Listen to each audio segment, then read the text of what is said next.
Olá! Hoje a gente vai falar sobre um assunto que é, sem exagero, a base da tranquilidade na carreira médica: a documentação. E olha, não como aquela burocracia chata, mas como uma verdadeira ferramenta de proteção. Essa frase é forte, né? E ela diz tudo. A maior vulnerabilidade de um profissional da saúde, muitas vezes, não vem de uma falha no procedimento em si, mas da ausência de um registro claro do que foi feito e do que foi combinado. É uma realidade que, para muitos, chega a ser surpreendente. Para entender direitinho como construir essa proteção, a gente vai seguir este roteiro aqui. Vamos começar com uma situação do dia a dia, entender o que é essa tal de blindagem jurídica, ver quais documentos fazem parte dela e, no fim, como tudo isso se traduz em mais segurança para trabalhar. Para a gente sentir o tamanho do risco, vamos mergulhar numa cena que, infelizmente, é muito mais comum do que se imagina na rotina de qualquer consultório. Pensa só, uma consulta normal, tranquila. O procedimento é explicado, o paciente acena com a cabeça, parece que entendeu tudo, a relação ali de confiança parece super sólida. É o que acontece todo santo dia em milhares de clínicas pelo país. E aí, do nada, o inesperado acontece. Meses depois, aquele atendimento que parecia perfeito vira uma queixa formal. O paciente alega que não foi bem informado sobre os riscos ou que o resultado não era o que ele esperava. A memória do que foi dito naquela conversa meses atrás já não é mais a mesma, para nenhum dos lados. E aqui está o pulo do gato. A certeza do profissional de que explicou cada detalhe bate de frente com uma pergunta devastadora: como é que se prova isso? A boa prática médica sem o registro vira uma palavra contra outra, e isso, juridicamente falando, é um campo minado. É exatamente para fugir desse tipo de cenário que a gente entra no conceito de blindagem jurídica. É uma mudança de chave. Em vez de apagar incêndio, a gente evita que o fogo comece. Mas o que é essa blindagem, afinal? É basicamente criar um sistema de documentos que prova a transparência do trabalho. Não é para criar um muro entre médico e paciente. Pelo contrário, é para construir pontes de clareza, alinhando o que o paciente espera com o que a medicina pode de fato entregar. E o mais importante, registrando tudo isso. E o poder dessa proteção é enorme. Não é só para uma eventual briga na justiça. Uma documentação bem feita é a primeira defesa contra o mal-entendido com o próprio paciente, muitas vezes resolvendo a questão antes mesmo que ela vire um problema. E claro, serve como defesa perante o Conselho de Medicina e o Judiciário. Certo, então que ferramentas formam essa blindagem? Vamos dar uma olhada no arsenal que todo profissional de saúde deveria ter sempre à mão. Olha só essa lista.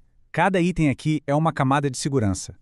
Tem o contrato de serviços, que define as regras do jogo, o termo de consentimento, que explica os riscos e as outras opções, e tem até o termo de recusa, que é importantíssimo para quando o paciente decide não seguir a orientação.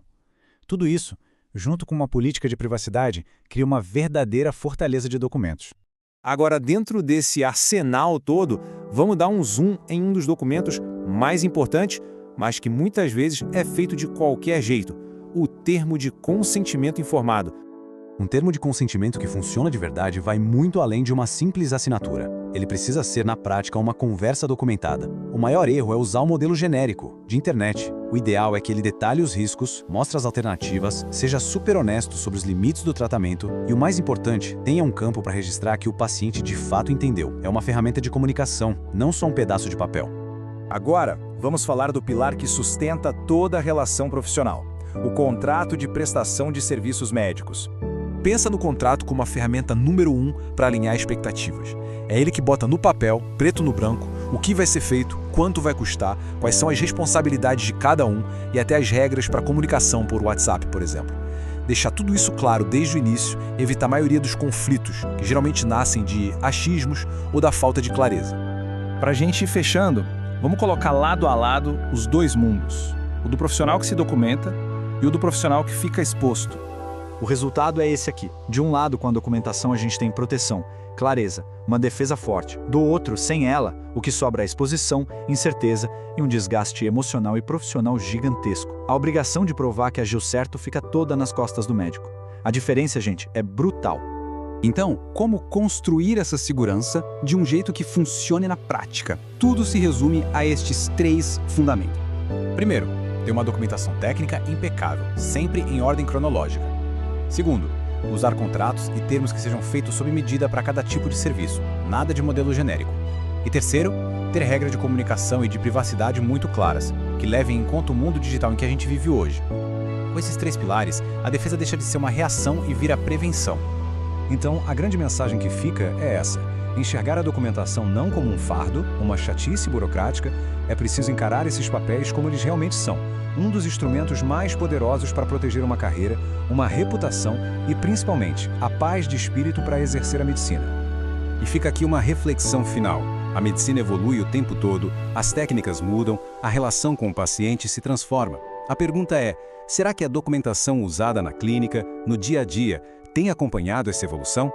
Porque proteger a própria carreira começa com a resposta sincera a essa pergunta.